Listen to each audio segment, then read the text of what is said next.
그죠? 자, 오늘 이 시간에는 정책 평가 이론을 할 거예요. 정책 평가 이론.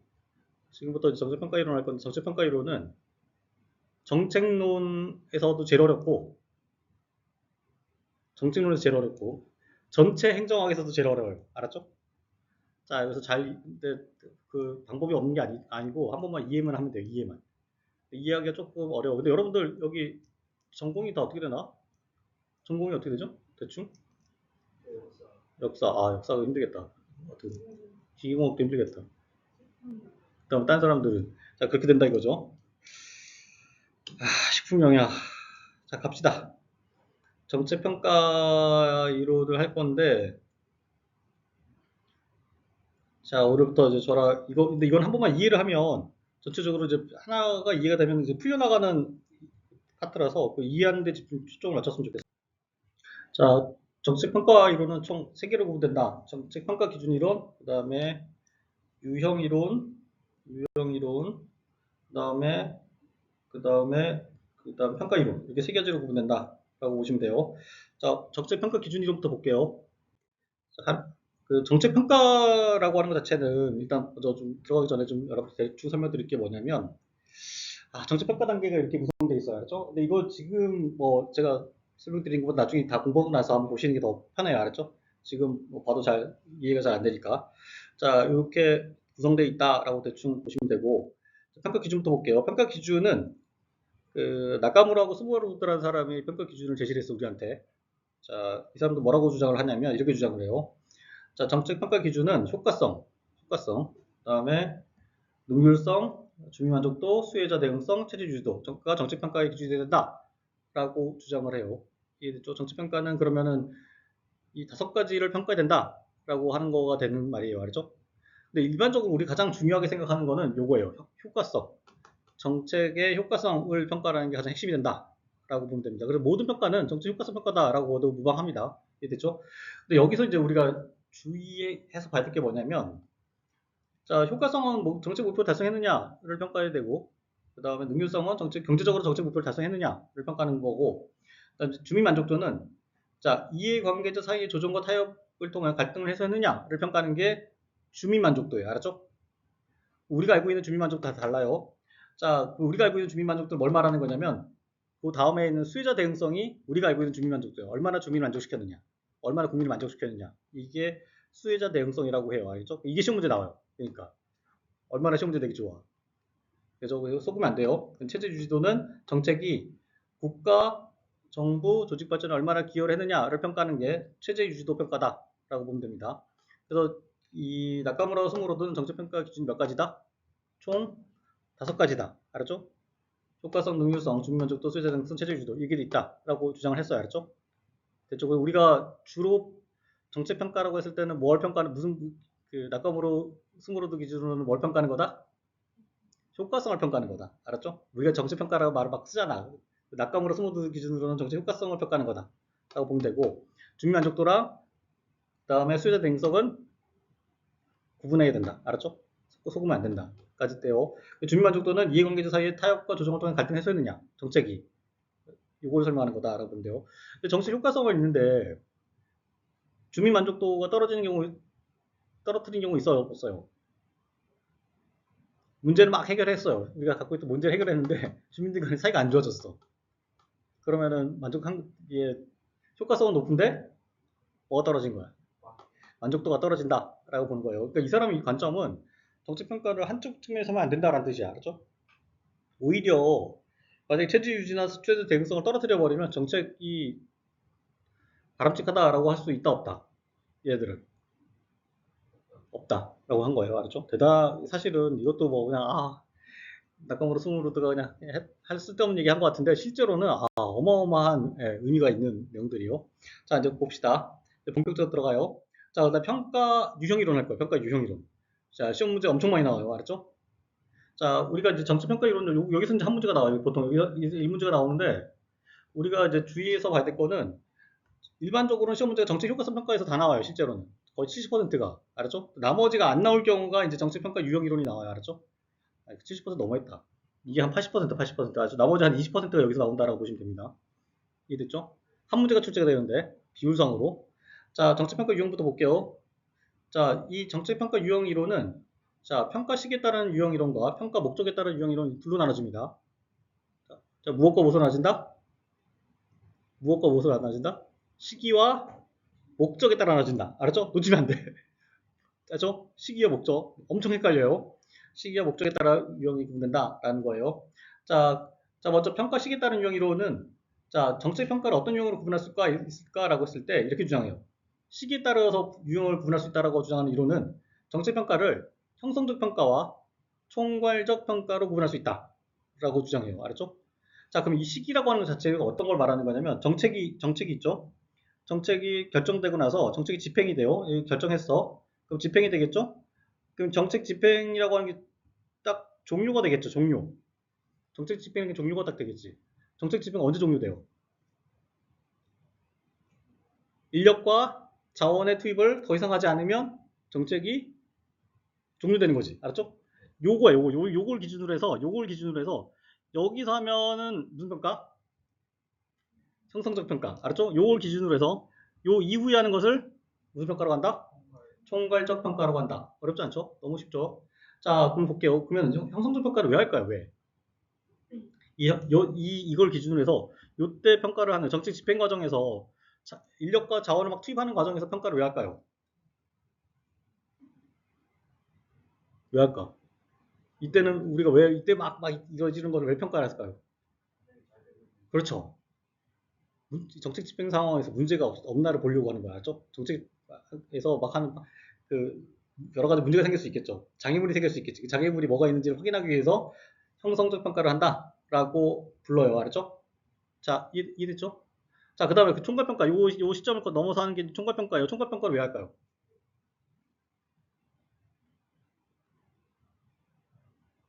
정책 집행이 다 끝났어. 왜 할까요?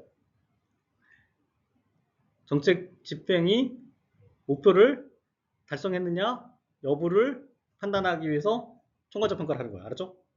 이해됐죠? 이해됐죠? 자, 형성적 평가 누가 하냐면 보통 누가 해요? 형성적 평가 이때 이루어지는 형성적 평가 누가 해? 이때 외부인, 내부인. 알았죠? 자, 내부인은 해야 돼, 안 해야 돼? 내부인 당연히 해야 돼, 안 해야 돼?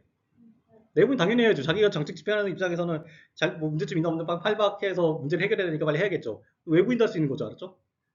알았죠? 됐죠? 자, 그 다음에 총괄적 평가 누가 해? 외부인이에요. 내부인이 왜 들어가면 안 돼요, 여기? 잘했다고 하겠지. 내부인들은 자기들이 평가가 있다고 하겠죠. 알았죠? 자기들이 했으니까. 만약에 이게 실수가 만약에 안 됐다, 만약에 목표를 달성 못했어. 그럼 두 가지 책임이 있겠지. 정책이 잘못됐거나 어떤 경우가 있을 수 있어요. 어떤 경우가 또 문제 상황이 될 수 있어. 정책 집행을 못했을 경우에 목표를 달성 못하겠죠. 알았죠? 근데 만약에 정책에 문제가 있어서 정책 집행을 못했어요. 그러니까 정책 목표 안 나왔어요라고 주장하면 있을 수 있을까 없을까? 여러분이 공무원이야. 서울에 있는 아저씨들, 세종시에 있는 공무원들 때문에 이게 못했어 이렇게 주장할 수 있어 없어요? 없어요. 알았죠? 그런 맥락이 있다라고 보시면 돼요. 자, 그래서 이 외부 평가, 그러니까 총괄적 평가 누가 한다? 누가 한다? 외부인이 한다. 알았죠? 이거는 내부 형성적 평가 누가 한다? 내부랑 외부가 한다. 라는 거예요. 알겠죠? 이해됐죠? 자, 시기는 뭘 기준으로 한다? 정책, 집행, 종료가 시점이다. 알았죠? 기준점이다. 그 앞에 하면 무슨 평가? 형성적 평가. 알았죠? 그 이후에 하면 총괄적 평가. 하나 더 이해될 게 뭐냐면 형성적 평가를 도중평가라고 부르고 진행평가라고 불러요. 알았죠? 도중평가, 진행평가. 이건 연결되죠. 그냥 어렵지 않게 연결되죠. 그다음 총괄적 평가를 사후평가라고 한다. 여기까지 기억하고 있으면 돼요. 흔들리면 안 돼. 뒤 거는 반드시 헷갈려요. 그러니까 여기서 흔들리면 안 돼요. 넘어갑니다. 자, 그 다음 이론이 평가 목적에 따른 유형 이론이에요. 평가 목적에 따른 유형 이론. 보이죠? 보이죠? 자, 평가 목적에 따른 유형 이론은 정치평가를 과정평가와 영향평가 유형으로 구분할 수 있다라는 거예요. 그러니까 정치평가라고 하는 것 자체를 다 구분해 보면은 평가 목적에 따르면은 평가 정책 과정평가와 영향평가로 구분할 수 있다라고 해요. 알겠죠? 자, 과정평가는 자, 집행 과정에 대한 평가라고 보면 돼요. 집행 과정에 대한 평가라고 하면 돼요. 자, 근데 이거는 이제 우리가 보면 잘 헷갈리면 안 돼요. 자, 과정평가는 협의가 있고 광의가 있어요. 알았죠? 협의의 의미. 그러니까 협소하게 봤을 때의 평가, 그 과정평가가 있어. 그리고 넓혀서의 과정평가가 있어요. 알았죠? 자, 그럼 먼저 우리가 협의의 과정평가부터 볼게요. 자, 과정평가는 협의의 과정평가 뭘 말하는 거냐면 인과관계에 대한 평가를 말해요. 인과관계에 대한 평가. 인과관계에 대한 평가를 말해요. 자, 이거 어떤 거냐면 자, 이거 잘 들어야 돼요. 우리가 정책을 진행이 되겠죠? 진행이 되겠죠? 정책 집행을 하겠죠? 근데 우리가 정책을 설계할 때 어떻게 설계하냐면 이렇게 설계를 해요. 설계하는 거 어떻게 설계하냐면 자연과학 하셨으면 알겠지. 우리가 어디에 무엇인가를 인력과 자원을 투입하면은 이게 그 다음 어디 영향을 미치고 그 다음에 요게 영향을 미쳐서 영향을 미치고 영향을 미치고 영향을 미치고 해서 우리가 원했던 정책 목표, 정책 효과가 나타난다 라고 설계를 해요. 정책을. 이런 경우 있어요 없어요? 이런 거 대부분 다 이래요. 알았죠? 우리가 실행하는 거, 여기 실행하죠. 이거 정책을 실행하는 거하고 바로 정책 효과하고 연결된 거라고 설계하는 경우 있다 없다? 없어요. 알았죠? 자, 볼게요. 우리가 금연이라고 하는 거 있지. 금연만 생각해도 알 수 있어. 자, 금연을 하기 위해서 정책들이 뭐가 있어요? 담배값을 올리는 거지. 자, 담배값을 올리면 그게 바로 금연이 돼요? 안 되겠죠. 담배값을 올리면 어떤 일이 벌어져요? 담배값을 올리면 어? 담배값을 올리면 자, 일단 담배를 사겠죠. 사람들이 사겠죠. 담배 사겠지. 자, 담배를 사면은 뭐에 영향을 미쳐요? 뭐에 영향을 미쳐? 세금에 영향을 미치지 아니고. 자, 담배값이 올라가면 내가 담배 피는 흡연자 입장이야. 아이, 담배값이 올라가면은 자, 이게 효용이 있지, 효용. 담배 효용이 떨어져 안 떨어져요? 떨어져요. 기존에 2,000원 우리 때 얼마였냐? 2,500원이었나? 아, 우리 때 2,000원이었나? 지금 4,500원이잖아. 5,000원인가? 4,500원이요? 2,000원 올라간대. 저희 때 더 자, 그러면 그 담배 보이지? 그 과정이 어디서 일어나요? 이 효용이 떨어진다는 게 어디서 일어나? 효용이 떨어진다는 판단이 어디서 일어나요? 담배 머리에서 일어나잖아. 계산에 영향을 미친다는 거 알았죠? 자, 담배를 인상했어. 표현이 너무 안 좋나? 아니, 다시 더 좋은 거 많은데 되게 많아요. 담배 값을 올리면 이게 우리 대내 계산 영향 미쳐서 뭐에 영향을 미쳐요? 담배에 소비를 줄이겠죠. 담배 소비를 줄이겠지. 그러면 뭐가 줄어요? 결과적으로는 담배 소비가 줄면 흡연이 주는 거야. 알았죠?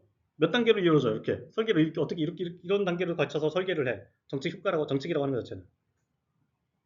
알았죠? 어떤 우리 기대하는 효과가 바로 드러나게 하는 정책 수단은 없어. 일반적으로. 알았죠? 있으면 좋지. 없어요. 그럼 몇 단계를 거쳐서 정책 효과가 나타나도록 설계가 돼요. 항상. 일반적으로. 이걸 뭐라 불러? 당구용어로. 당구용어로 이거 뭐라 불러? 당구 쳐요, 안 쳐요? 안 쳐요? 이거 쿠션이라고 그래. 쿠션. 알았죠? 딱딱딱딱 이게 쿠션이라고 불러. 알았죠? 쿠션 맞고 가는 정책 효과가 나타나는 거야. 알았죠? 자, 이거 이해됐죠? 요 상황 이해됐죠? 설계된됐죠? 자, 그러면 그러니까 과정 유형평가 유형에서는 과정평가를 협의로는 뭘 보냐면 인과관계에 대한 평가야. 우리가 이 정책을 만들 때 기대했던 이 효과가 기대 효과 이런 연결고리가 현실에서 이루어졌느냐를 평가하는 거를 뭐라고 한다? 과정평가로 한다라는 거예요. 알겠죠? 자, 과정평가라고 하면 그러면은 정책 집행을 막 하는 과정에서 일어나는 평가야. 인과관계 과정을 말하는 거야. 여기서 말하는 과정은. 인과관계 과정 평가야. 알았죠? 자, 그럼 이거는 정책 집행하는 과정에서 해야 돼? 언제 해야 돼? 언제 해도 돼? 끝나고 해도 돼? 끝나고 해도 돼? 안 해도 돼? 끝나고 해도 되지. 상관없잖아. 끝나고 해도 상관없잖아. 맞죠? 알았죠? 그래서 이 과정이란 말을 잘 이해해야 돼. 여기서는. 인과관계 과정평가라고 보면 돼. 알았죠? 자, 이해됐죠? 자, 그 다음에 그 두 번째 과정평가가 약간 그 상황이 좀 달라져요. 협의 과정 평가와 이것을 집행 과정 평가라 불러요. 앞에 집행자가 붙어. 그다음 이것을 이제 집행 분석이라 불러요. 집행 분석 이 전체를 알겠죠? 협의가 있고 집행 분석 둘로 나눠지는데 집행 분석은 뭐라는 거냐면 우리가 정책 집행을 하기 위해서 정책 집행을 하는 과정 하기 위해서 뭐를 해요? 계획을 세우지. 언제 뭐하고 언제 뭐하고 언제 뭐하고 언제 뭐하고 뭐 해서 최종적으로 결과 목표 날 거다라고 계획을 세우죠. 몇 월 달에 뭐하고 몇 달 얼마고 이렇게 하죠. 이것이 실제로 정책 집행 과정에서 실행이 되느냐, 그 계획에 따라 실행되느냐라고 평가하는 것을 집행 과정 평가라고 불러요. 알겠죠? 알았죠? 그래서 이 과정 평가라고 하는 말에 두 가지가 있어. 하나는 인과관계 과정 평가 하고 하나는 계획이 실제로 집행이 되느냐, 계획대로 집행이 되느냐를 평가하는 집행 분석이 있어. 알았죠? 이해됐죠? 뭐가 협의야? 뭐가 협의야? 인과관계 과정평가가 협의다라고 보면 됩니다. 이 두 가지가 과정평가예요. 알았죠? 자, 이해됐죠? 자, 그럼 과정평가는 뭘 평가하는 거야? 인과관계를 평가하고 설계를 평가하고 두 번째는 계획을 평가하는 거야. 알았죠? 됐죠? 이걸 평가하는 걸 목적으로 하는 것들을 과정평가 유형이다라고 부른다는 거야. 됐죠? 두 번째가 이제 영향평가야. 정책이 가지고 있는 직접 및 간접적인, 그러니까 직접 간접 사회적 영향평가를 영향평가로 불러요. 알았죠? 이것들을 영향을 평가하는 것을 영향평가라고 부른다라고 보면 돼요. 알겠죠? 자, 우리가 정책을 집행을 했어요. 자, 쭉 정책을 이렇게 해서 자, 우리가 이제 자, 담배 가격 올렸다고 할게요. 담배 가격 올렸어. 그러니까 어떻게 됐어? 최종적으로는 흡연율이 줄었다 안 줄었다? 한번 해보면 줄었지. 흡연율이 줄었어요. 실제로. 자, 그런데 이거는 우리가 기대했던 효과죠. 영향이고. 근데 이거 말고 다른 효과 영향이 있을까 없을까요? 있지. 있을 수밖에 없죠. 있을까 없을까요? 사람들의 그 심성이 나빠졌을까 안 나빠졌을까? 담배값 올려가지고 흡연율 줄어가서 사람들의 심성이 나빠졌을까 안 나빠졌을까? 나빠졌다고 할 수 있겠죠. 알죠? 담배를 못 펴가지고 스트레스가 올라서 사람들이 불친절해졌을 가능성도 있죠. 이거를 뭐라 불러? 간접적 사회적 영향이라고 불러. 알았죠? 있다면. 알았죠? 이런 것도 평가 대상이라는 거야. 자, 금연 조치로 인한 그러니까 주민 심성의 변화에 관한 연구 같은 거 할 수 있어 없어요? 있지. 알았죠? 이걸 무슨 평가를 불러? 이걸 영향평가로 본다고 그랬잖아. 영향평가. 정신 차려야지. 어? 담배, 이해됐죠? 이해됐죠? 자, 그래서 그 평가 목적에 따른 유형 이론은 정책평가를 몇 개로 구분한다? 몇 개로 구분한다? 평가 목적에 따른 유형 이론은 정책평가 유형을 몇 개로 구분한다? 두 개로 구분한다. 무슨 평가, 무슨 평가? 과정평가와 영향평가로 구분한다라는 거예요. 자, 그러면 우리 보세요. 아니 그러면 이 집행분석은 집행 과정에서 할까 안 할까요? 집행 과정에서 할 필요 있을까 없을까요? 없어요. 알았죠? 이건 없어요. 실제로. 자, 근데 집행 과정의 문제 찾아내기 위해서는 언제 해야 돼? 집행 과정상의 문제 찾아내기 위해서 정책 집행하는 과정에서 문제를 해결하기 위해서 하는 평가는 언제 해야 돼? 무조건. 과정에서 해야겠죠. 알았죠? 이해됐죠? 이해됐죠? 맥락 이해되죠? 자, 정책 평가 과정을 보면 우리가 다시 이제 여기까지 하고 이제 추가적으로 이제 공부를 좀 더 해야 돼요. 알았죠? 요 그림을 볼게요. 요 그림. 알았죠? 이 그림 보면은 이 그림 그 표 있어 없어요? 없죠. 이거 다시 그러면 제가 뭐가 싹 다 드릴게요. 여러분들 대비할 수 있도록 좀 표시를 해서 드릴게요. 자, 볼게요. 이 과정 평가를 이해할 게 뭐냐면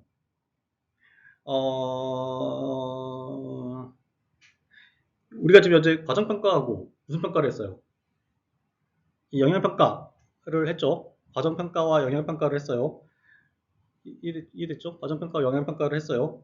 자, 그러면 이 두 개의 평가에 앞쪽에 있는 평가가 있어요. 앞쪽에 있는 평가가 있어요. 그거를 뭐라 부르냐면 평가성 사정이라 불러요.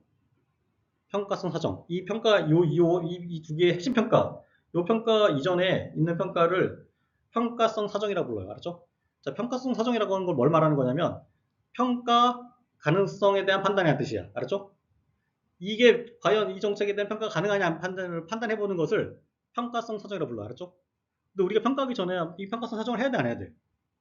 해볼 수 있겠죠? 알았죠? 그래서 평가성 사정이라는 말이 나오면 무조건 평가 가능성 판단이라는 뜻이에요. 알았죠? 그래서 그 평가성이라는 말 자체가 평가 가능성이라고 하는 거, 가능성이 빠져있다라고 보시면 돼요.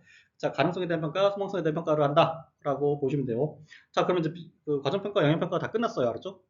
사실 이 두 가지는 제가 이렇게 이렇게 직렬로 그렸거든, 직렬. 실제로 병렬로 움직여요. 알았죠? 그러니까 과정평가가 끝나 영향평가가 끝나는 게 아니고 과정평가와 영향평가 같이 가. 알았죠? 근데 여기서 그냥 같이 그려놨어요. 이해됐죠? 기계문과는 직렬과 병렬을 아나? 알죠? 알지. 이 정도는 알지. 자, 그 다음에 이제 거기 평가 끝나고 나면 메타평가라는 게 있어요. 메타평가. 자, 평가에 대한 평가를 메타평가라고 하는 거야. 이 전체가 일련의 평가를 했죠. 평가가 잘 됐냐를 평가하는 거야. 알았죠? 앞에 있는 영향평가와 과정평가를 뭘 평가하는 거야? 걔네들 정책을 평가하는 거야. 알았죠? 자, 메타평가는 뭘 평가하는 거다? 평가에 대한 평가라는 거야. 알죠? 이것을 메타평가라 불러. 알았죠? 메타라고 하는 개념 알죠? 메타라는 개념이 그 개념이에요. 자, 그 다음에 마지막이 메타 분석이야. 맞죠? 메타 분석이라고 하는 것 자체는 말이 좀 어려운데, 자, 모든 평가 결과를 종합해 놓는 거야. 알죠? 다 모으는 것을 메타 분석이라고 해요. 이해 됐죠? 됐죠? 그래서 정치 평가를 하고, 평가 앞쪽에 있는 걸 뭐라 부른다? 평가성 아시죠? 평가성 사정이라고 한다고 했잖아요. 자, 그 다음에 평가가 있고 그 뒤에 하는 거, 평가가 이루어지고 나서 뒤에 하는 걸 뭐라 부른다? 메타 평가와 메타 분석이라고 부른다 라는 거예요. 알겠죠? 이 일련의 과정을 머릿속에 기억을 하고 있으면 됩니다. 예, 됐죠? 어렵지 않죠? 자, 시기에 따른 평가는 정책 평가를 어떻게 몇 개로 구분한다? 시기에 따른 평가는 두 개. 무엇과 무엇? 네? 무슨 평가와 무슨 평가? 어허. 형성과 총괄. 알았죠? 목적은 과정과 영향. 알겠죠? 자, 그럼 잘 보시면 그 총괄평가, 형성평가 총괄평가가 무엇과 유사해요? 평가 목적에 따른 유형에 따른. 평가 목적에 따른 유형 이론과 유형 이론에 따른 이론에 따른 유형과 어떤 유형과 총괄평가가 유사해. 총괄평가와 유사해. 영향평가가 유사해. 알았죠? 한 가지 특징적인 게 있어. 총괄평가는 정책 목적. 알았죠? 목적을 달성했느냐 뭐냐. 분명한 효과성을 평가하는 거야. 알았죠?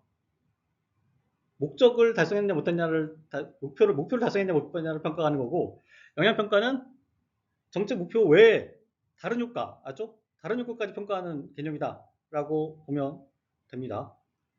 구분 되죠? 되죠? 이거 연습 조금만 해보면 이제 문제 푸는데 거의 지장이 없을 거예요. 되었죠? 됐죠? 됐죠? 갑니다.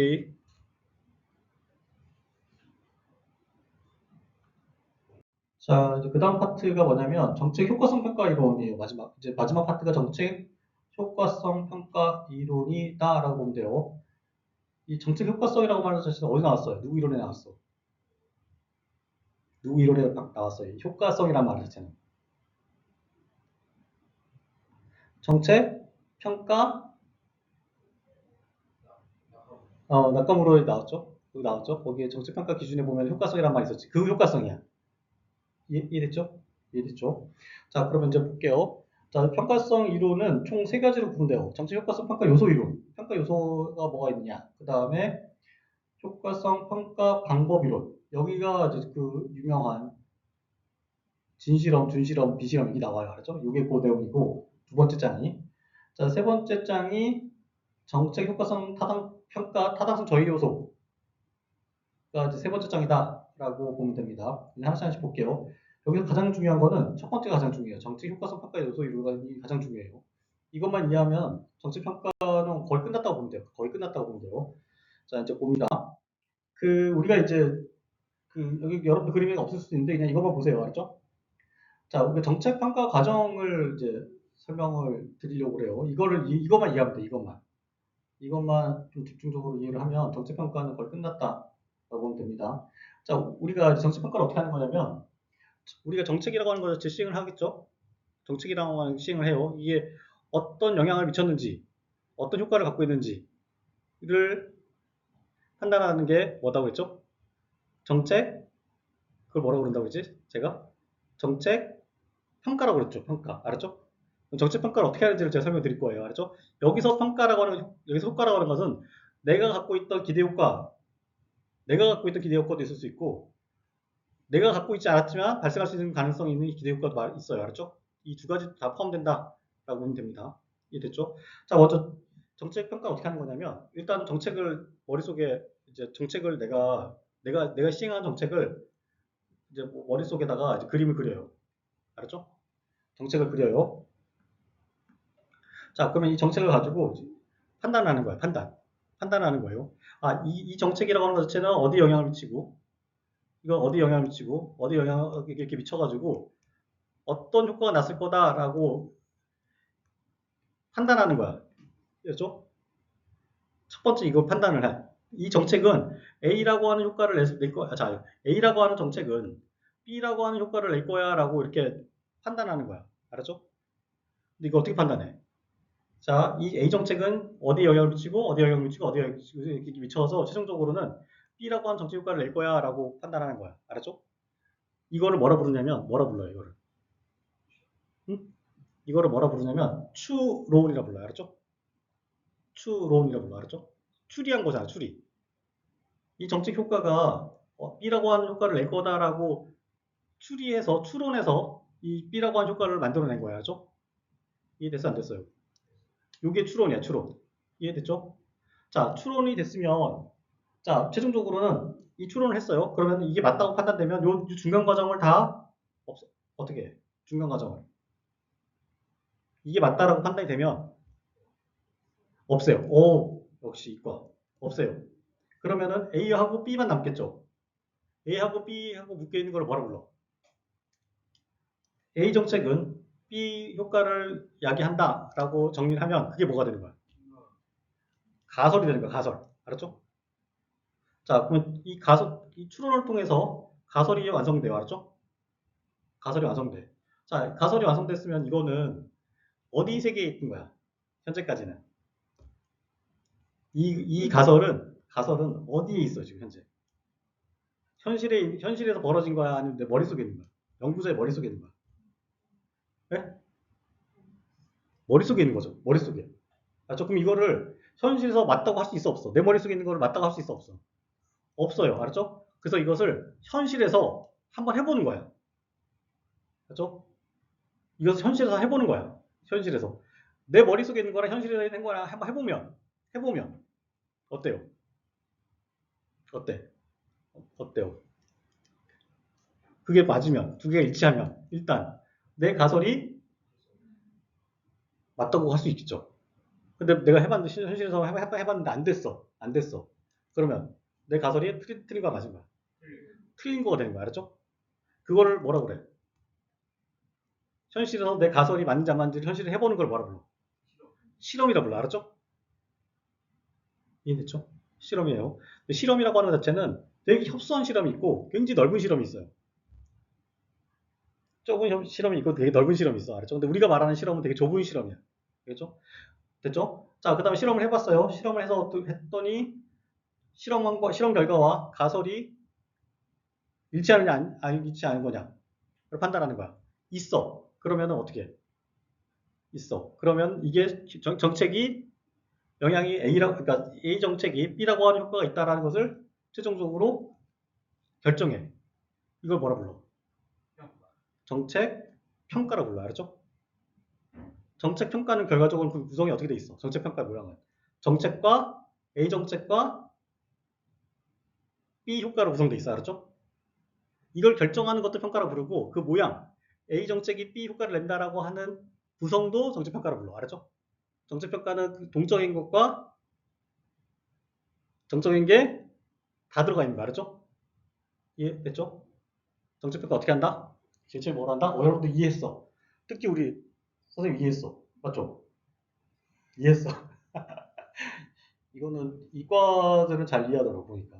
이과가 확실히 잘 이해하고 문과는 잘 이해를 못하더라고. 문과도 이해해야 되는데.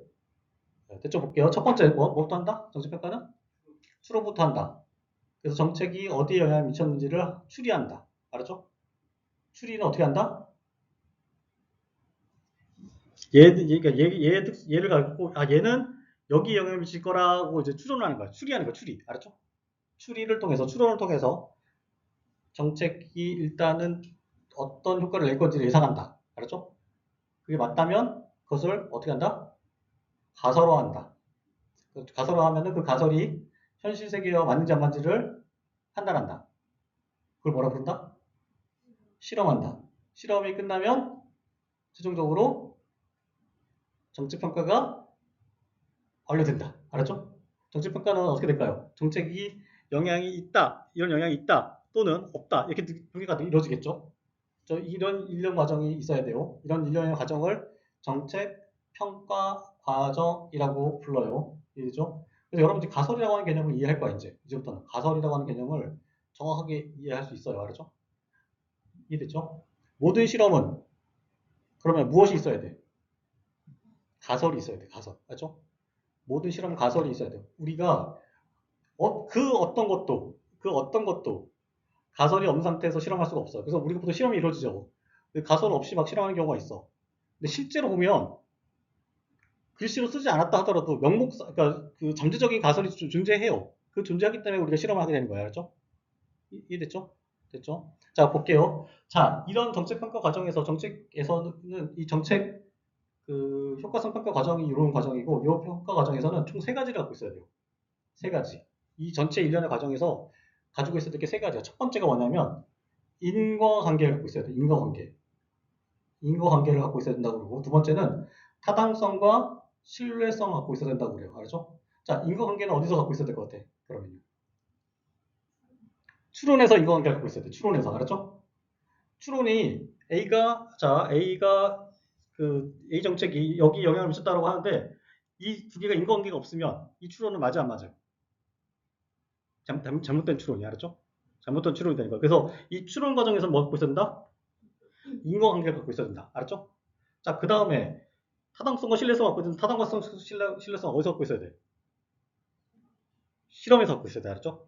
타당성과 신뢰성은 어디서 갖고 있어야 된다? 실험에서 갖고 있어야 된다. 라고 해요. 알겠죠? 이제 하나씩 볼게요. 자, 인과관계 신뢰성, 그 다음에 타당성 이걸 설명을 드릴 거예요. 자, 이것들이 그러면 어디에서 요구한 사항인지를 보면 돼요. 결과적으로는 이 전체 과정에서 인과관계 타당성 신뢰성이 있어야 된다면 이게 전체적인 정책 평가죠. 이 평가 안에 뭐가 있어야 된다가 되는 거야. 자, 인과관계는 추론에 필요하고 타당성과 신뢰성은 실험에 필요하다고 한다면 전체 평가에서는 뭐가 있어야 된다는 얘기예요. 인과관계, 타당성, 신뢰성이 있어야 한다고 되는 거야. 알았죠? 이 각각이 어디 연결되어 있느냐, 인과관계, 타당성, 신뢰성 어디가 연결되어 있느냐, 이거를 놓치면 안 돼. 알겠죠? 자, 볼게요. 그럼 인과관계부터 볼게요. 자, 인과관계는 자, 정책평가와 원인과 결과의 관계를 인과관계다라고 불러요.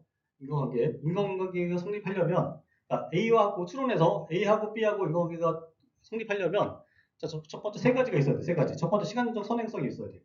자, 중간 요소도 있었죠. 중간 요소들이 있었죠. 자, 얘가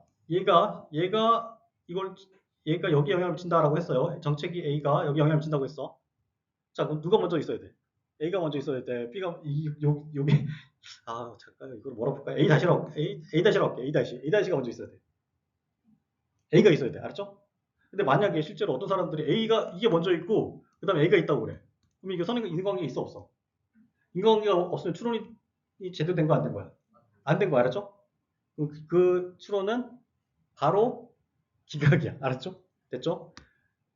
바로 기각이에요. 자, 첫 번째 인과관계가 있어야 되고 두 번째가 시간적 선행성이 있어야 되고 두 번째는 공동 변화가 있어야 돼. 공동 변화. 자, 얘가 변화했어. 얘가 변화했는데 얘가 안 변해. 그럼 인과관계가 있다 없다? 없다라고 해요. 알았죠? 자, 우리 정책이 A가 이해됐어요? 이해되고 있어? A가 있고, 그 다음에 A 다시가 있고, A 다시 다시가 있고, 그 다음 최종적으로 B가 있다고 할게요. 여기 이제, 여기가 이제 B야. 여기 B예요. A 다시 다시. 자, 얘는 변하는데 얘가 안 변해. 실제로 해보니까. 현실 세계에서 해보니까.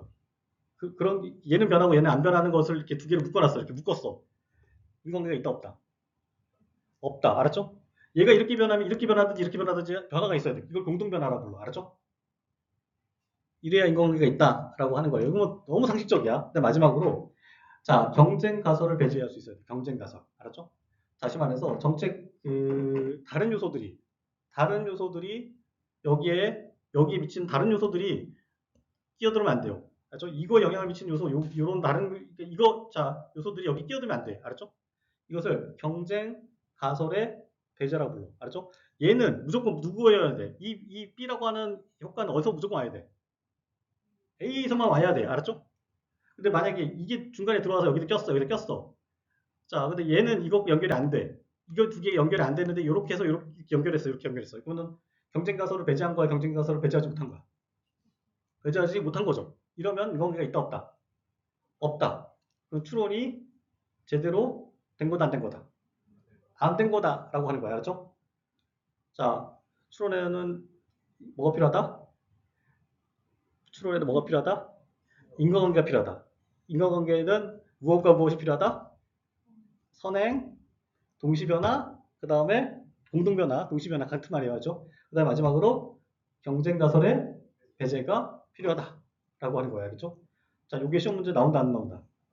나온다. 알았죠? 딱 이렇게 나와요. 왜냐면 딱 좋잖아. 시험 문제 내기 딱 좋죠? 딱 시험 문제 내기 딱 좋아요. 요게 인과관계다라고 보면 돼요.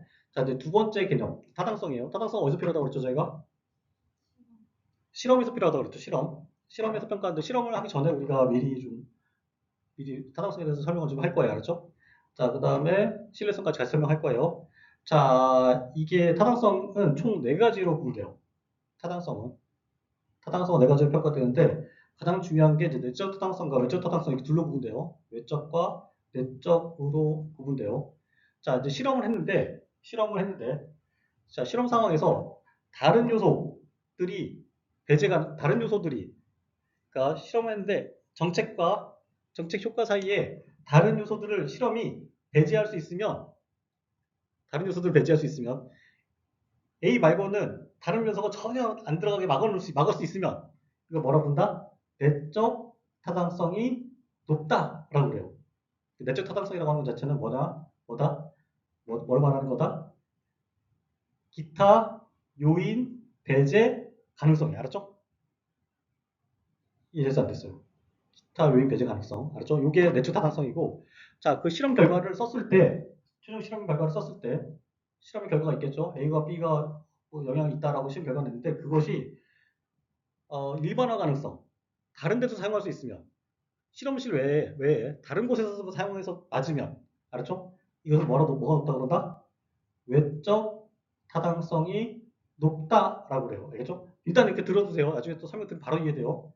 자, 미적 타당성, 외적 타당성 이해됐죠? 자, 그 다음 구성적 타당성은 자, 정책평가의 조직성이라고 해서 그 정책과 정책과 사이의 관계, 조직성을 부정적 타당성이라고 불러야 하죠. 그 다음에 통계적 결론 타당성은 정책평가의 정밀성, 정책과 효과 사이의 정밀성, 얼마나 정밀하게 측정할 수 있느냐를 가지고 그것을 통계적 결론의 타당성이라고 부른다라고 불러야 하죠.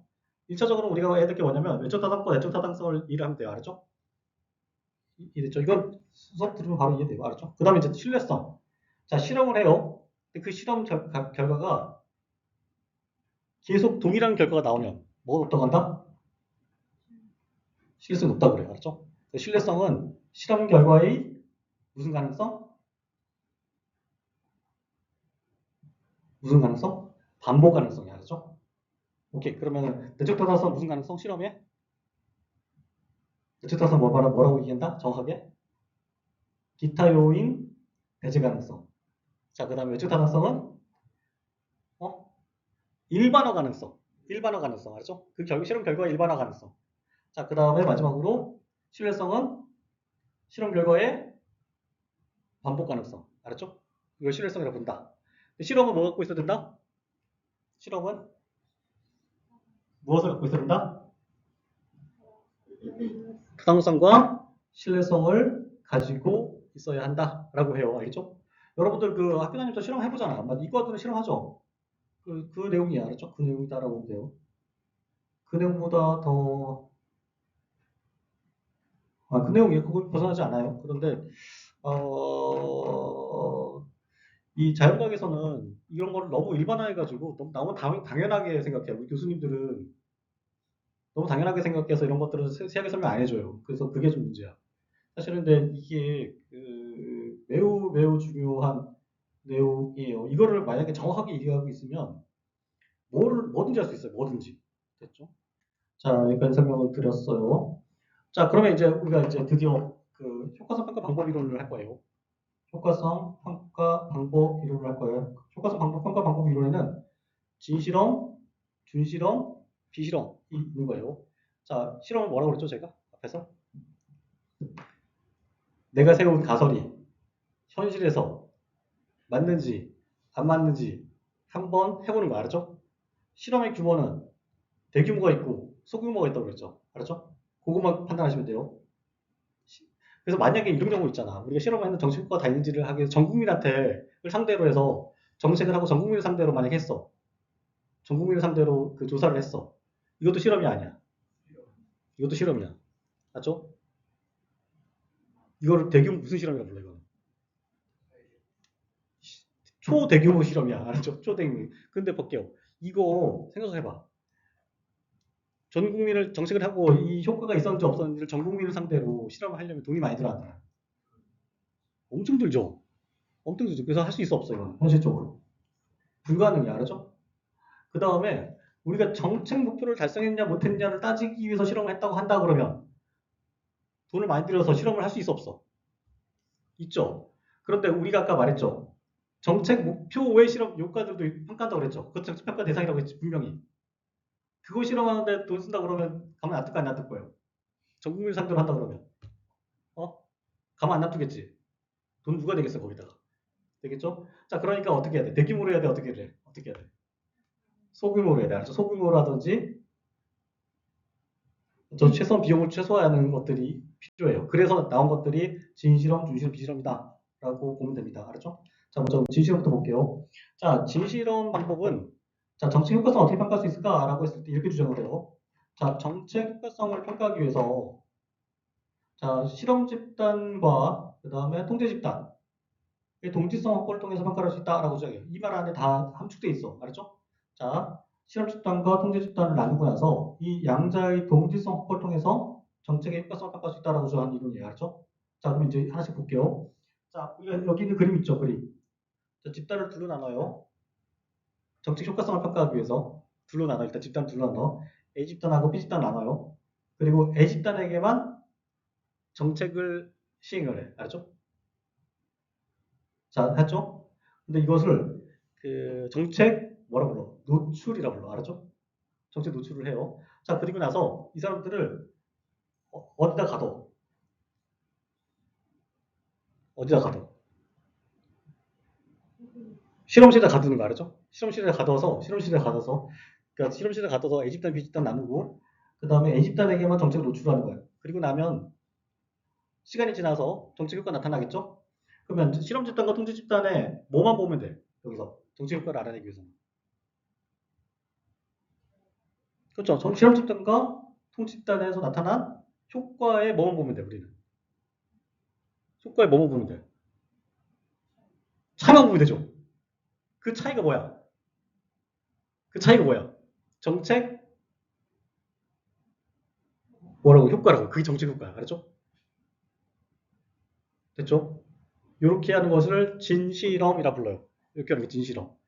자, 볼게요. 그러면 우리가 하나 제가 말을 빨리 하느라고 하나 놓친 게 있는데 자, 이렇게 하는 게 정책 효과 이것을 이제 정책 효과다라고 보는 거야. 알았죠?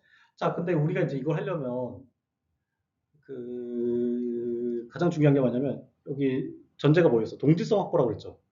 자, 그럼 야하고 야하고 동질을 하려면 어떻게 해야 돼? 어떻게 이 집단을 배분하면 돼? 무작위로 하면 되죠. 알았죠? 무작위로 막 나눠 놓으면 야하고 야가 똑같겠지. 그리고 그다음에 얘들 뭐야? 이 무작위 동질하게 만들려면 얘들 사이를 칸막이를 치면 동질성이 확보되겠죠. 차단하면 알았죠? 다른 요소들이 없으니까. 그리고 여기만 정책 효과를 주는 거야. 정책을 노출시키는 거 알았죠? 자, 예를 들면 이렇게 둘로 나눠놓고 한쪽에만 우유를 주고 한쪽에는 우유를 안 줘. 알았죠? 그리고 나서 뭐뭐 보면 돼. 그렇죠. 키가 큰 차이를 보면 되겠죠. 한쪽은 3cm가 컸고 한쪽은 5cm가 컸어. 그럼 2cm가 뭐야? 정책 효과죠. 우유의 효과인 거야. 알았죠? 여기서 우유가 정책이야. 알았죠? 이해됐어요? 이해돼요? 이해됐죠? 자, 이걸 이렇게 하는 방법을 뭐라 부른다? 이걸 진실험이라 부른다라는 거예요. 여기 진실험의 가장 중요한 핵심 단어는 뭐야? 응? 무작위? 그것도 돼요. 근데 더 중요한 건 동질성이에요. 동질성. 무작위는 동질성을 확보하기 위한 거야. 그 동질성이 확보되면 다른 요소들이 이 정책 효과에, 최종적 정책 효과에 영향을 미치는 요소들이 있어 없어요? 없게 되는 거야. 알았죠? 자, 둘이 A 집단과 B 집단이 똑같고 다른 요소들이 개입 못하게 된다고 그러면 이 정책 노출 효과가 그대로 실험 집단과 정책 통제점에 나타나겠죠. 이게 무슨 방법이다? 진실험이다. 라는 거예요. 자, 제가 두 번 했어요. 같은 말을 두 번 돌렸어요. 이해됐죠? 이해됐죠? 자, 이 실험의 특징이 뭐냐면, 자, 평가 결과의 높은 내적 타당성을 갖고 있다라고 그래요. 맞아. 맞죠? absolutely true죠. 왜 absolutely true야? 진실험하게 되면 왜 내적 타당성이 높아요? 내적 타당성은 제가 뭐라고 그랬어? 그쵸. 기타 변수 배제 가능성이라고 그랬잖아. 기타 변수를 배제할 수 있어 없어? 잡 요소들을 배제 다 줘.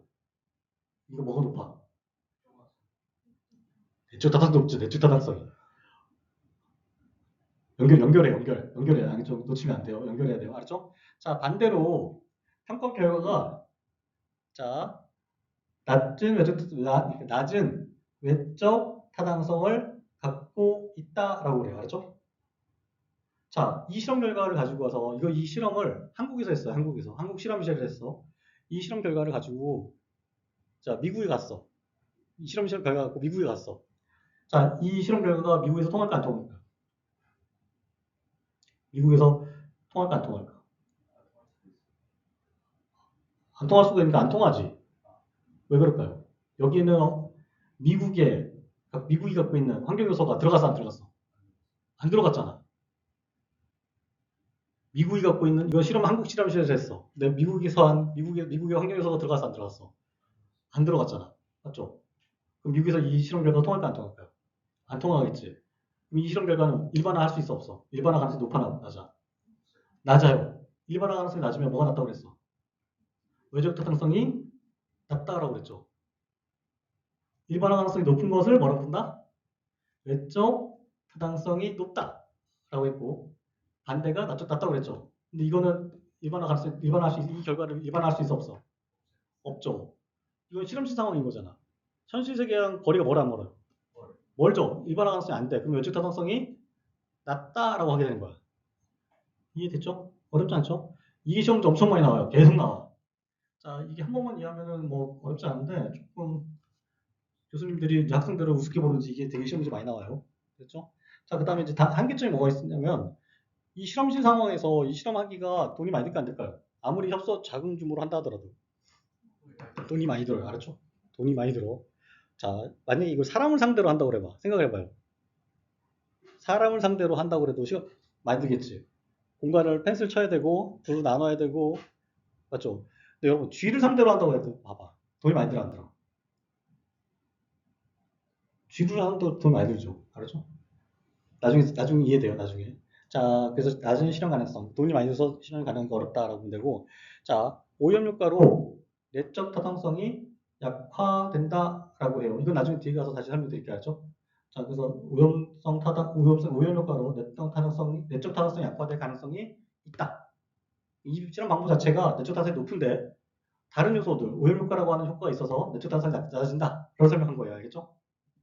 이게 뭐다? 이걸 뭐라고 본다? 진실험이라고 부른다까지 보시면 돼요. 자, 이제 두 번째 이론이 그 준실험 방법 이론이에요. 준실험 방법 이론이에요. 자, 얘들은 정책의 효과성을 실험 집단과 통제 집단의 동지성 확보 없이 평가할 수 있다. 이렇게 주장해요. 자, 그러면은 느낌 오죠? 얘네들은 실험 집단과 통제 집단을 나눈다, 안 나눈다? 아, 나눈다. 얘들 나눈다. 그림 보면 딱 알잖아. 나눈다, 일단. 나눈다. 그 대신 펜스 친다, 안 친다? 펜스 안 친다. 그 다음에 동지성 확보가 없으니까 펜스도 안 쳐도 되고, 또도 안 해도 돼. 무작위 배정 한다, 안 한다? 안 한다잖아, 안 한다.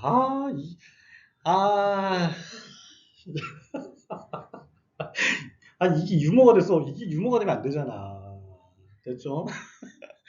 아니, 뭐 다 아는 것처럼. 패스 친다, 안 친다?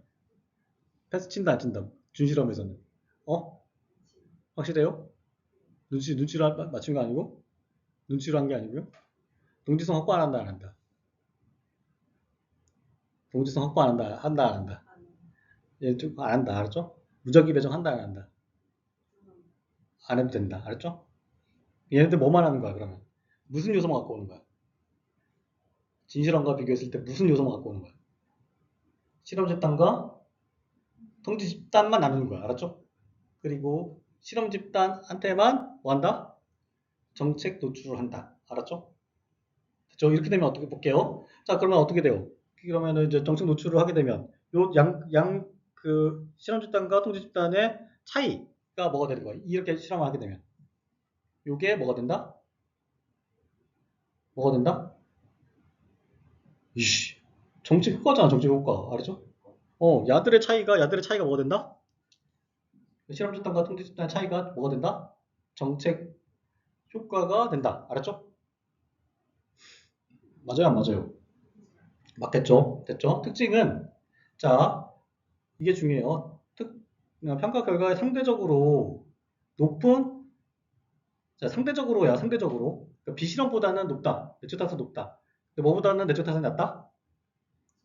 진실험보다는 내적 타산이 낮다. 이게 핵심이야. 알았죠? 왜 진실험보다는 내적 타산이 낮아요? 여기 뭐가 없기 때문에 그 내적 타산이 낮아져. 펜스가 없어, 그렇죠? 펜스가 없으니까 막 다른 효과들이 들어와, 안 들어와? 들어오잖아요. 다른 영향들이 들어와, 안 들어와? 그러면 여기에 실험 집단 영향을 미쳐, 안 미쳐? 그러니까 정책 노출 외에 다른 영향을 미쳐, 안 미쳐? 펜스가 없으면 미치죠. 그럼 뭐가 낮아져? 내적 타당성이 낮아진다라고 그래. 뭐보다? 진실험보다.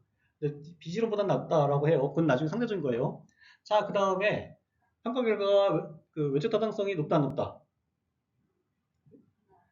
이거는 이제 상대적으로 이제 외적 타당성이 상대적으로 그러니까 뭐보다 높아져요. 외적 타당성이. 진실험보다는 외적 타당성이 높아진다라고 해요. 알았죠? 그렇게 보시면 돼요. 됐죠? 됐죠? 자, 한계점 같은 경우는 뭐 그러니까 선발 효과, 성수 효과를 내적 탄성 약화나 그다음에 크림 효과를 외적 탄성 약화 이런 것도 이거 나중에 보시면 돼요. 한꺼번에 다 이해가 돼요. 자, 근데 우리가 여기서 주의 봐야 될 게 뭐냐면 그 준실험 방법 설계 유형이라는 게 있어요. 4가지 정도가 있어요. 근데 이거는 이제 그 내용을 좀 보시면 되는데, 자, 글만 봤을 때 비동질적. 그러면 뭐야 이거? 벌써 준실험이야, 진실험이야? 일단 진실험은 아니잖아. 맞죠? 그 다음에 비교 집단. 이거 뭐야? 비교 집단이란 거는 비교 집단이 있는 거 실험 무슨 실험이 있어? 진실험과 준실험 있죠. 근데 비동질적이니까 이건 어디로 가? 준실험으로 가는 거죠. 이해됐어요? 다 볼게. 자, 문장만 보고 문제 풀 수 있게 하는 거예요. 비교 집단이죠, 비교 집단. 비교 집단의 실험이 무슨 실험과 무슨 실험이야? 진실험과 준실험. 근데 비동질적이라고 그랬죠. 동질적인 건 뭐야? 진실험. 비동질적인 거는 준실험. 이게 그러니까 준실험의 방법인 거야. 알았죠? 준실험이란 말을 이렇게 풀어 쓴 거야. 알았죠? 자, 그 다음에 사후 측정 비교 집단 설계. 자, 이것도 맞죠? 사후 측정하잖아. 자, 얘네들에 대해서 얘네들만 사후 측정하는 거였죠? 자, 정책 노출 후에 얘네들에 대해서 사후 측정하는 것을 사후 측정, 비교, 집단 설계예요. 알았죠? 자, 근데 앞에서 진실하고 실험 측정을 몇 번 해요? 진실하고. 진실하고 측정을 몇 번 할까?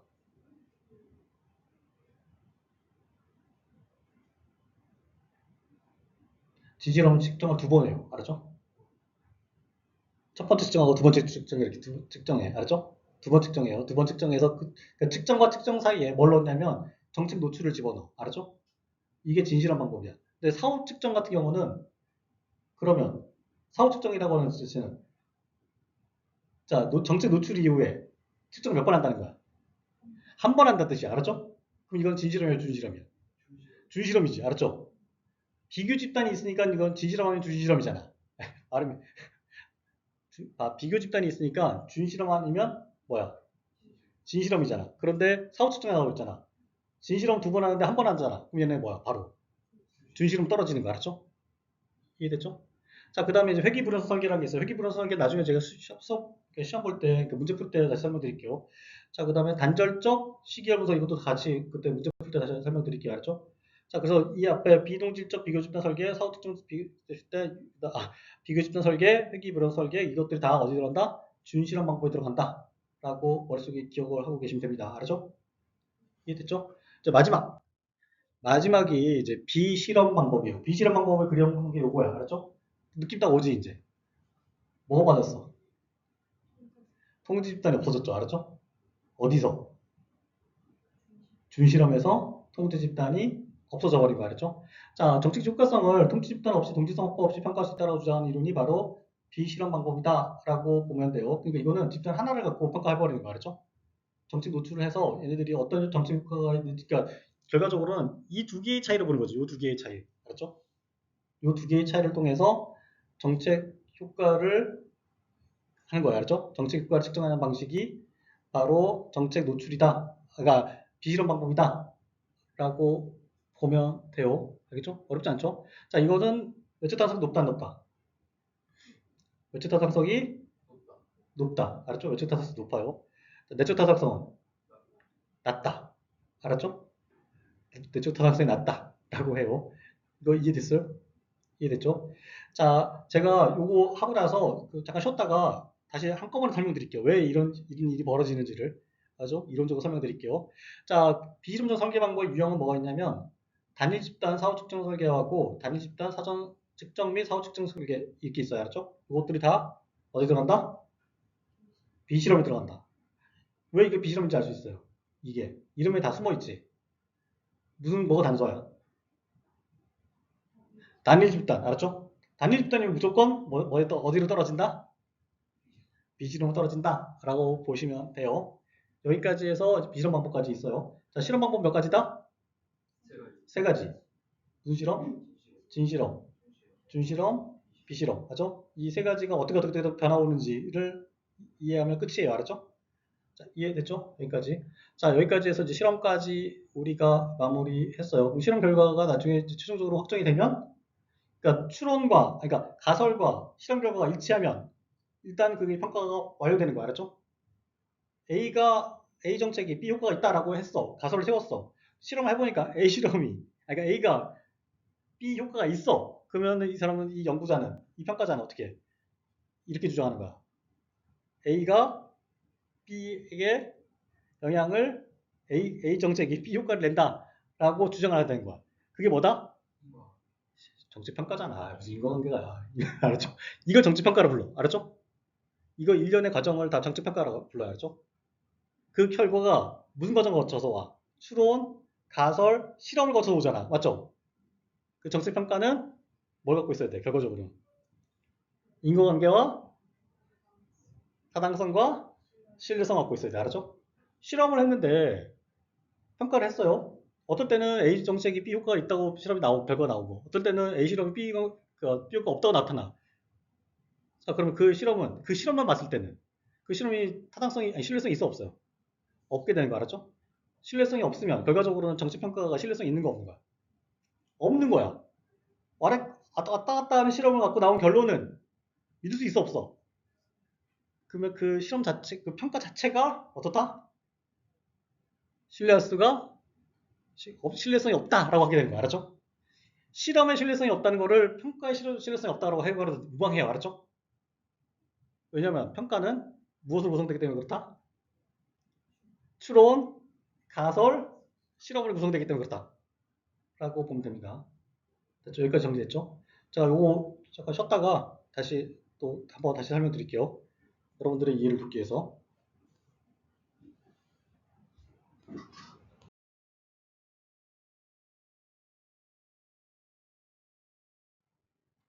자, 이번에 이제 정책 효과성 평가 이론에서 가장 마지막 파트가 정책 효과성 평가 타당성 저해요인 이론이에요. 그러니까 이 정책 효과성 평가 타당성을 떨어뜨리는 거. 그러니까 실험이죠. 실험. 그러니까 타당성과 관련된 거는 정책 평가에서 뭐라고 그랬죠, 제가? 실험이라고 했죠. 그러니까 실험의 타당성을 떨어뜨리는 거. 요인들이 있다는 거야. 이걸 정리 쫙 해놨어요.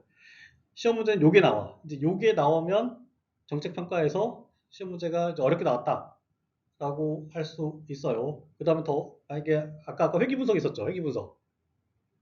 그 회귀 분석은 어디 걸 그랬죠? 누 방식이라고 했지? 둔실험이야, 진실험이야, 비실험이야. 준실험. 알았죠? 준실험. 그렇죠? 자, 됐어요. 자, 그러면 이제 볼게요. 그게 이제 시험 문제 나오거나 이게 나오거나 둘 중에 하나가 나오면 끝에서 시험 문제가 출제가 되는 거예요. 알았죠? 만약에 더 어렵게 나오는 게 있냐면 이제 1종 오류, 2종 오류가 나오는데 그거는 나중에 다시 시험 문제 풀면서 다시 보면 되니까 요 세 가지가 가장 끝에 있는 내용이다라고 보면 돼요. 타당성 조회 요인, 1종 오류, 2종 오류, 3종 오류, 그 다음에 마지막으로 각 실험 방법, 세부적인 실험 방법, 그렇죠? 준실험, 비실험, 진실험의 세부적인 실험 방법 이게 시험 문제 나올 때 가장 어렵게 나오고 이거에 대한 대응은 조금 반복 연습만 하면 된다. 이해와 반복 연습만 하면 된다. 라고 보시면 됩니다. 자, 먼저 정책 효과성 타당성 요인에서 정책 효과성 타당성 요인은 둘로 나눠져요. 하나는 내적 타당성 저해 요인과 외적 타당성 저해 요인 이렇게 둘로 나눠져요. 알았죠? 자, 그래서 우리가 이거를 이제 나눠서 볼 거예요. 알았죠? 자, 볼게요. 자, 선발 요소. 들으시면 돼요. 들으시면 돼. 이게 왜 내적인지 외적인지만 따져보면 돼요. 자, 선발 요소가 그 내적 타당성 저해 요인이다라고요. 실험 상황을 정확하게 기억하셔야 돼요. 자, 실험 집단과 통제 집단의 차이가 있을 때 내적 타당성이 약화된다. 맞아, 안 맞아요? 그러니까 실험 집단과 통제 집단의 차이가 있어. 그러면은 내적 타당성이 떨어져, 안 떨어져? 떨어지죠. 다른 요소가 있는 거지. 다른 요소가 무슨 요소야? 그렇죠. 다른 요소가 실험 집단과 통제 집단의 차이가 이미 다른 요소인 거야. 알았죠? 기타 요소가 들어간 거지. 맞죠? 기타 요소가 안 들어가야지 내적 타당성이 높은 건데 기타 요소가 들어간 거죠. 자, 그래서 선발 요소가 내적 타당성이 약화한다. 이거는 이해됐죠?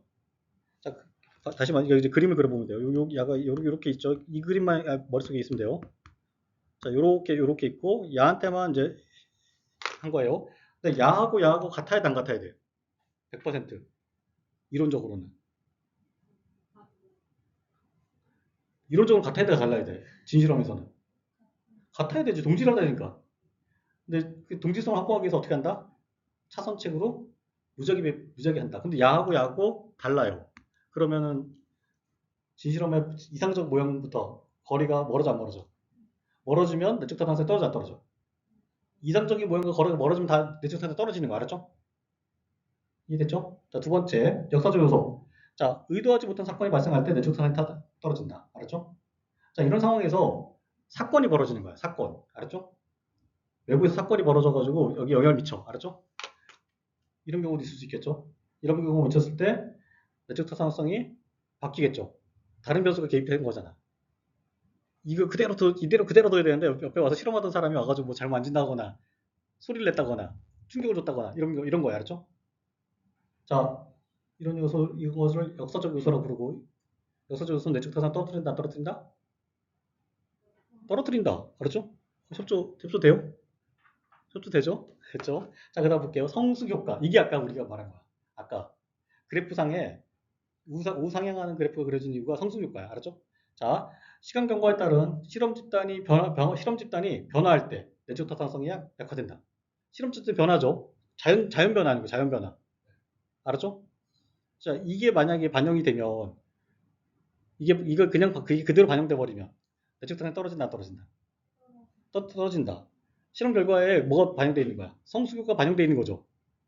이걸 제거하기 위해서 뭘 넣은 거다? 성숙효과를 제거하기 위해서 뭘 넣은 거다?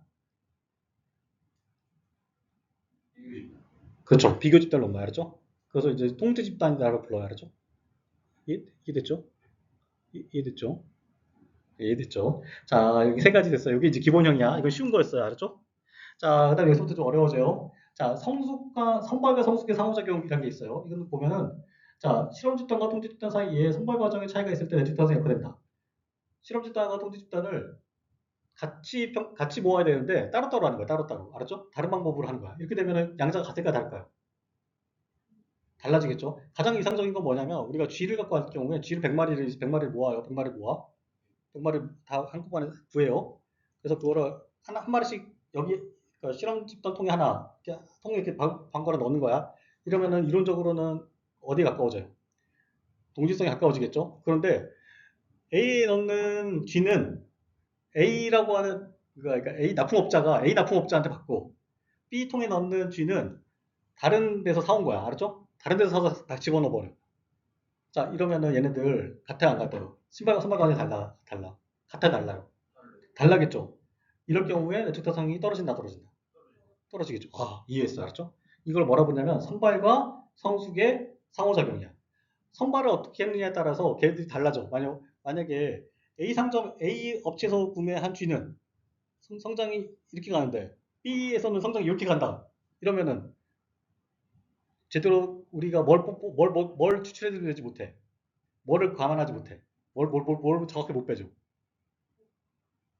자연 성장 효과를 못 빼줘요. 알았죠?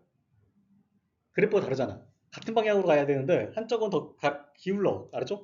그럼 정확하게 그 성숙 효과를 정확하게 못 빼줘요. 알았죠? 결론적으로 뭐야? 선발이 뭐에 영향을 미친다? 성숙에 영향을 미친다. 알았죠? 성숙에 영향을 미친다. 성숙에 영향을 미치면 어떤 일이 벌어진다? 내적 타당성을 떨어뜨려준다. 알았죠? 내적 타당성이 떨어진다는 얘기는 정확하게 정책 효과만 추출해낼 수 없다. 그런 뜻이에요. 알았죠? 자, 이해됐죠? 어렵지 않아요. 자, 한번 보면 돼요. 그 다음에 상실 요소. 여기서부터 재밌어요. 상실 요소는 실험 집단의 일부가 이탈했을 때 내적 타당성이 떨어진다. 알았죠? 자, 50마리씩 넣어놨는데 실험 집단에서 빼버려. 알았죠? 그럼 얘네들의 성격이 바뀌어져 안 바뀌어? 바뀌겠죠. 그럼 양자를 동일 비교할 수 있어 없어? 없죠. 그렇죠? 이런 효과가 상실 요소다. 라고 보면 돼요. 상실 요소는 어디서 빠진 거다? 어디서 이탈한 거다? 실험 집단에서 이탈한 거다. 알았죠? 됐죠? 자, 그 다음에 처치와 상실의 상호작용이 있어. 말이 어렵죠? 자, 실험 집단과 통지 집단이 양쪽에서 다 이탈하는 건데, 자, 상이하게 이탈할 경우에, 알았죠? 50마리인데, 여기서는 30마리 빠지고, 여기서는 10마리 빠졌어. 상이하게 빠졌죠? 그 두 개를 동일하게 비교할 수 있어, 없어? 없게 돼요. 알았죠? 동일하게 비교할 수 없게 돼요. 알았죠? 확률적으로. 같다고 할 수 없어, 이 두 개를. 같다고 할 수 없어요. 알았죠? 평균을 내기 때문에 우리가. 맞죠? 자, 이해됐죠? 됐죠? 자, 그 다음 측정 요소. 자, 측정 요소는, 자, 측정 자체가 대상에 영향을 미칠 때, 내적 타당성이 영향을 미친다.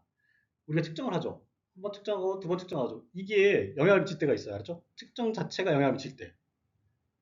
자, 어떤 경우가 있어요? 측정 자체가. 우리가 측정을 하잖아. 측정을 하게 될 경우에, 만약에 우리가 쥐가 있어요. 쥐한테 한번 신장 측정을 하고, 그다음 측정을 하고 주사를 맞췄다고 하면은 영향이 있을까 없을까요? 그게. 특징 자체가. 근데 주사를 맞춰서 세포 상태, 뭐라고 해, 뒤에 DNA 상태를 추출하고, 알았죠? 그 다음에 주사를 맞춰서 처치를 하고, 그 다음에 또다시 주사를 해. 뭐, 채취한다고 할게요. 물리적 채취한다고 할게. 그럼 이 채취가, 측정 자체가 영향을 미칠까 안 미칠까요? 미쳐요. 미쳐. 알았죠? 그게 어떻게 영향을 미칠지 몰라. 그 쥐가 쇼크를 받을 수도 있어요. 쇼크. 알았죠? 그러면은 그 쇼크라고 하는 자체가 우리가 기대했던 요소야 아니야? 아니야. 그게 들어가게 된 거야. 알았죠? 그러면 뭐에 영향을 미쳐? 내적 타당성의 특징 자체가 영향을 미친다라고 할 수 있어요. 알았죠? 어렵지 않죠? 자, 그 다음에 여기 이제 측정 수단 요소예요. 알았죠? 자, 측정 장치 추정 도구를 달았을 때 내적 타당성이 바뀐다는 건 맞지? 자, 첫 번째 잘 때는 자로 할게요. A사로 자로 했어. 알았죠? 근데 자를 분실했네? 그래서 B사로 바꿨어. 내적 타당성 바뀌어 안 바뀌어요? 측정값이 바뀌겠죠? A로 측정했을 때 값하고 그러면은 그 자가 영향을 미친가 안 미친 거야? 미친 거지. 다른 요소가 절대 들어가면 안 되지. 실험에서는 알았죠? 자, 그래서 측정 수단 요소도 내적 타당성에 영향을 미친다라고 해요. 어렵지 않죠? 자, 그다음에 네 번째. 자, 회귀 인공 요소라는 게 있어요. 자, 불충분하게 사전 측정이 이루어졌을 때 내적 타당성이 약화된다라는 거예요. 자, 이 말은 뭐냐면 둘 다 양쪽 다 충분하게 해야 된다는 뜻이 알죠? 자, 우리가 측정을 몇 번을 하느냐, 얼마나 하느냐에 따라서 값이 달라져 안 달라져요. 사전 측정을 얼마나 했느냐에 따라서 측정값이 달라져 알았죠? 왜냐면 우리가 그 집단을 둔다는 얘기는 평균값으로 한다는 뜻이야. 알았죠? 됐죠? 그것도 영향을 미쳐요. 횡구 인구 요소가 영향을 미친다. 라고 하고, 그다음 마지막 오염효과. 자, 이게 제일 재밌어요. 통제 집단이 실험 집단을 모방할 때 내적 타당성이 떨어져요. 알았죠? 당연하지. 자, 각자 실험 집단, 통제 집단 분리돼가지고 독립적으로 있어야 되는데, 얘가 얘를 따라간다 그러면 뭐가 이렇게 여기 이 실험에 들어간 거야? 끼인 거야. 모방이라고 하는 요소가 별도 요소가 또 들어간 거죠. 알았죠? 그러면 이것은 내적 타당성을 떨어뜨린다. 라고 하게 되는 거예요. 자, 그래서 내적 타당성을 떨어뜨리는 요소는 몇 가지, 총 몇 가지다? 10가지예요, 10가지. 알았죠? 자, 근데 이거 크게 어렵지 않아요, 실제로. 해보면. 실제로 어렵지 않아요. 몇 가지만 핵심이라는 것만 기억하고 있고, 추가적으로 더 하면 돼요. 그래서 우리가 가장 그 시험에 많이 나오는 건 역사적 요소, 그 다음에 성숙 효과, 알았죠? 역사적 요소, 성숙 효과, 상실 요소, 알았죠? 요 세 개. 요 세 개를 먼저 기억하시면 되고, 자, 그 다음에 시험 좀 많이 출제되는 게 측정 요소예요. 측정 요소, 알았죠? 측정 요소. 측정 자체가 영향을 미치는 거, 알았죠? 그 다음에 이제 선발과 성숙의 상승, 그 다음에 상실 상호작용. 이 두 개만 구분하시면 돼요. 선발과 성숙의 상호작용은 제가 설명드렸죠. 어느 업체 사건에 따라서 어떻게 된다? 성숙이 달라진다. 고른 거고. 처치와 상실의 상호작용은 처치하다가 실수해가지고 쥐를 많이 죽여버렸어. 중간에. 알았죠? 근데 한쪽에서는 30마리 죽고 한쪽에서는 20마리 죽을 수 있죠. 이렇게 처치 실패가 하게 되면 어떻게 된다? 실험이 뭐가 떨어진다?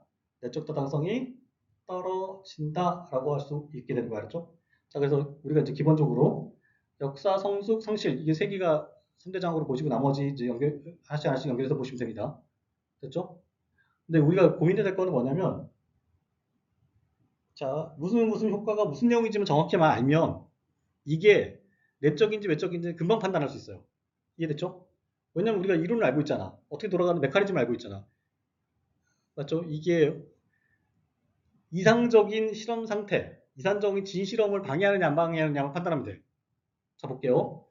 자, 우리가 그 오염효과를 제가 정의를 말씀드릴게요. 통제 집단이 실험 집단을 모방할 때 이게 오염효과라고 그래. 자, 이건 이상적인 실험 상태를 훼손해 안 해요. 하죠. 그러면 이게 오염효과는 뭘 줘야 하는 거야? 내적 타당성을 떨어뜨리는 거 알았죠? 그래서 각 효과가 무슨 내용인지만 알면은 문제를 풀 수 있다 없다? 있죠. 자, 선발 요소 내용이 뭐예요? 실험 집단하고 차이가 있을 때 알았죠? 차이가 있을 때 요게 선발 요소라 불러요. 이상적 형태가 멀어 안 멀어? 멀어지죠. 멀어지면 이거는 내적 타당성을 떨어뜨린다 라고 하는 거예요. 그래서 머릿속에 이상적인 형태 요 형태 요거를 머릿속에 딱 기억하고 있으면 돼요. 자, 그 다음에 유사한 게 뭐냐면 선발 요소랑 처치와 상실의 상호작용 알았죠? 이거는 이제 차이가 있는데 이거는 이제 상이한 경우, 집단의 구성이 상이할 경우, 이탈한 정도가 다를 경우, 알았죠? 자, 됐죠? 이렇게 보시면 됩니다. 자, 그 다음 거 볼게요. 그 다음 거는 평가 결과의 외적 타당성 저해 요인이에요. 외적 타당성을 저해하는 요인을 이제 정리한 거예요. 알았죠? 자, 시험 문제 뭐가 나오면 많이 나오면 요게 많이 나와. 자, 그러면 이제 공부할 때 여러분들이 이거를 집중적으로 해야 돼. 왜 그러면 이거 5개잖아. 5개죠. 이걸 정확히 하고 있으면 이 나머지 것들은 다 뭐야? 외적 타당성을 저해하는 거야. 알았죠? 알았죠? 네. 이해됐죠? 자, 하나씩 볼게요. 자, 외적 타당성 저해하는 요인은 뭐냐면 첫 번째가 호손 효과라고 있어요. 호손 효과는 뭘 말하는 거냐면 자, 실험 집단 대상이 실험 대상이라고 인식할 때 외적 타당성이 약화된다. 라고 해요. 자, 실험 집단 대상이 실험 대상이라고 인식하는 거야. 그렇죠? 나 실험 대상이야? 이거. 알았지? 이 자각. 이게 외적 타당 호손 효과다라고 해요. 자, 그러면 외적 타당성의 정의는 뭐였어? 일반화 가능성이죠. 그렇죠? 일반화 가능성이라고 말 자체는 실험 자체가 얼마나 현실하고 가깝냐라는 거야. 알았죠? 현실과 근접성이야. 알았죠? 현실이 가깝냐요. 자, 근데 볼게요. 우리 현실에서는 사람들이 내가 실험 대상이라고 하는 인식을 해야 안 해요? 안 하죠. 어쩌면 사회적으로 우리가 실험 대상일 수도 있는데 우리가 그 인식 해야 못해. 현실에서. 못하죠. 근데 이 실험 상태에서는 인식하게 되면 현실과 거리가 있어요, 없어요? 있게 돼요. 알았죠? 현실과 거리가 발생하는 것들은 다 외적 타당성 저요인이야. 알겠죠?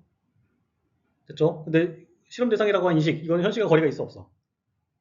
호손 효과 말하는 이 실험 대상이라고 하는 인식, 현실과 거리가 있어, 없어요? 있죠? 알았죠? 그래서 외적 타당성이 저요인이 된다. 라고 하게 되는 거야. 이해됐어요? 이해됐죠? 자, 두 번째. 자, 이것도 재밌어요. 다수적 처리에 의한 간섭이에요. 다수적 처리에 의한 거, 간섭인데, 자, 실험 조작이 반복된다. 라고 할 때 외적 타당성이 저해야 된다는 거예요. 자, 실험 조작이 반복되면 실험 대상은 짜증나 안 나요? 짜증나죠? 현실에 있는 사람은 짜증이 느껴요, 안 느껴요? 안 느끼죠? 안 느끼죠? 근데 실험 대상은 짜증을 느끼지. 맞죠? 거리가 있어, 없어? 현실하고 거리가 없어? 있어. 이 실험 방법이랑 현실하고 거리가 있어, 없어요? 있어요. 그래서 다수처리의 간섭도 외적 타당성을 떨어뜨린다라고 해요. 이해됐죠? 세 번째가 표본의 대표성 부족. 자, 실험 집단과 통제 집단이 낮은 대표성을 가질 때. 자, 만약에 정확하게 뭐 4천만 명을 대표하려면 못해도 뭐 10,000명이 필요한다고 그러는데 한 10명 모아놓고 하면 그 실험은 현실과 거리가 있어, 없어? 거리가 있죠. 거리가 완전 있지. 현실과 완전 거리가 있죠. 자, 현실의 조합은 A, B, C, D 이렇게 할게요. 요 구성이랑 현실 조합이 이렇게 돼 있는데 표본이 적잖아. 그럼 어떻게 되냐면 A, C 이런 식으로 나타나요. 표본은 맞죠? 구성이 됐죠? 자, 그럼 현실과 거리가 있어, 없어? 이게 현실인데 여기 A씨로 뽑혔다 그러면 확률적으로 그러면 거리가 있어, 없어? 있겠죠. 있겠죠? 더 쉽게 말하면 우리나라가 뭐지? 혈액형이 어떻게 돼 있죠? 우리나라가 혈액형이 AB, O형, AB형 있죠? 몇 개야? 총 하나, 둘, 서희 네 개잖아. 근데 만약에 표본이 적게 하면 어떤 일이 벌어져요? A만 뽑히자, A만. 표본이 적으면 확률적으로 A만 뽑힐 가능성이 높아져. 그렇죠? 이렇게 되면 현실과 거리 이게 현실이면 이 실험 상황은 거리가 있어, 없어? 있어요. 뭘 떨어뜨려? 외적 타산을 떨어뜨린다? 라고 하게 되는 거예요. 어렵지 않죠? 자, 그 다음에 실험 조작과 측정의 상호작용이라는 게 있어요. 자, 사전 측정이 이루어질 때 외적 타당성이 떨어진다라고 해요. 자, 사전 측정을 하게 되면 내가 어떤 인식이 생겨. 이게 뭐라는 걸 알아. 이게 실험이라는 걸 알게 되는 거 알죠? 실험이라는 걸 알게 돼요. 알죠? 근데 이거는 앞에 호순 효과랑 비슷해요. 알았죠? 호순 효과랑 비슷하다라고 보면 돼요. 근데 어떤 경우가 있냐면 실험 상황에서 측정을 하지 않아도 내가 관찰을 받고 있다고 그러면 내가 인식이 있어. 실험이라는 건 인식이 있어, 없어요?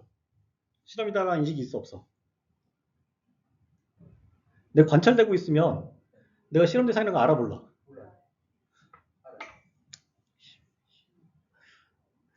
이럴까요, 오늘? 진짜? 선생님, 오늘 진짜 더운데, 진짜.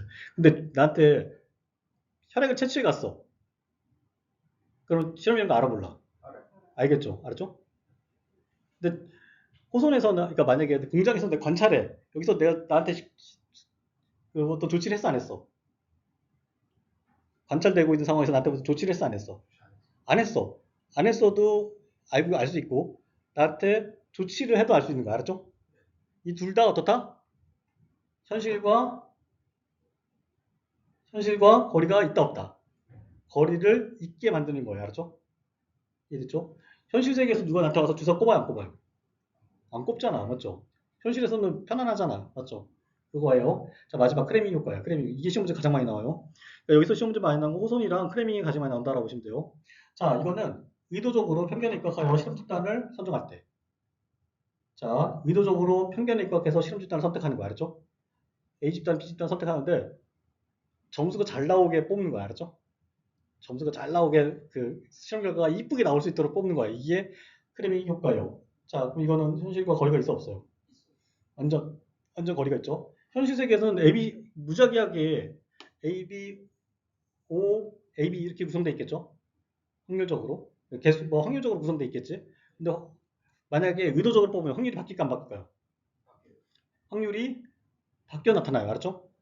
현실 세계에서 확률은 자 A가 40%, 20, 30, 뭐 이렇게 이런데 얘네들 뽑아놓은 거 보면은 막 20, 10, 90, 80 이렇게 났어. 현실과 거리가 있다 없다. 있게 돼요. 프레밍 효과가 발생하게 되면요. 알았죠? 자, 그럼 현실과 거리가 있으면 어떻다? 결과적으로는 외적 타당성을 떨어뜨린다. 라는 거예요. 알겠죠? 자, 그래서 외적 타당성과 내적 타당성을 떨어뜨리는 공통적인 내용이 있어요. 뭐가 그럴까요? 외적 타당성과 내적 타당성을 다 떨어뜨리는 요소가 있어. 여기서만 보고 판단해봐요.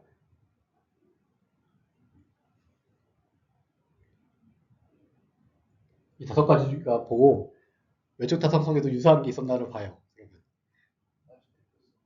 대표성 땡.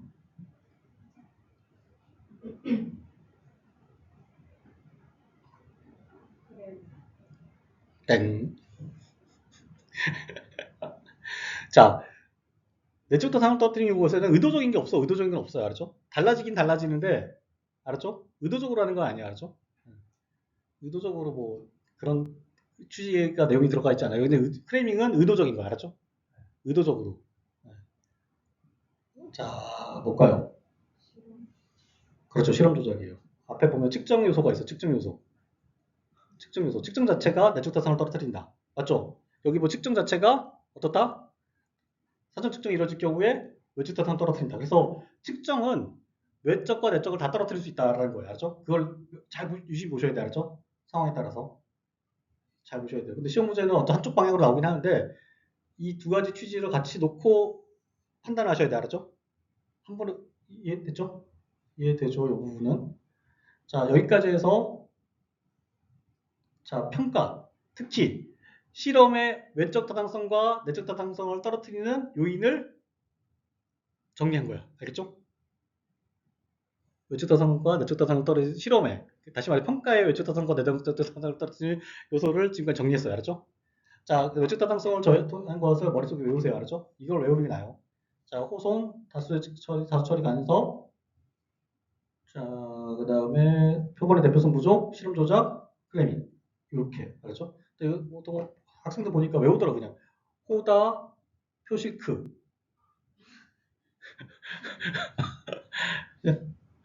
호다 괜찮다. 호다 잘 외워진다. 호다, 표실크, 뭐, 실크는 그대로 갈고, 실크표, 표다, 실크표, 뭐 이런 식으로 알았죠? 예, 알겠죠? 이건 외우면 돼. 이것만 외우면 뭐, 여기 뒤에는 거의 뭐, 어렵지 않죠. 여기까지 해서 실험 저희 요인이요. 아까 말씀드렸죠. 여기가 나오면은 이제 시험 문제가 어려워진다. 자, 뭐 각각 진실험, 준실험에 뭐 내적 타당성, 외적 타당성 이거까지 쉬워. 알았죠? 여기까지 쉬워. 인과관계 뭐 인과관계 3요소 뭐야? 인과관계 3요소. 오케이. 아는 걸로 할게요. 알았죠? 다 안 해도. 자, 그거 알았죠? 자, 그다음에 이 정도 나오면은 여기가 나오면 이제 어려워진다라고 보는데 가장 어려워지는 거는 이제 각 세부 실험 방법을 설명한 내용들이 나오면 어려워진다. 그건 이제 문제 풀면서 봐야 돼요. 알았죠? 자, 그러면 거기까지 정리한 걸로 합시다. 자,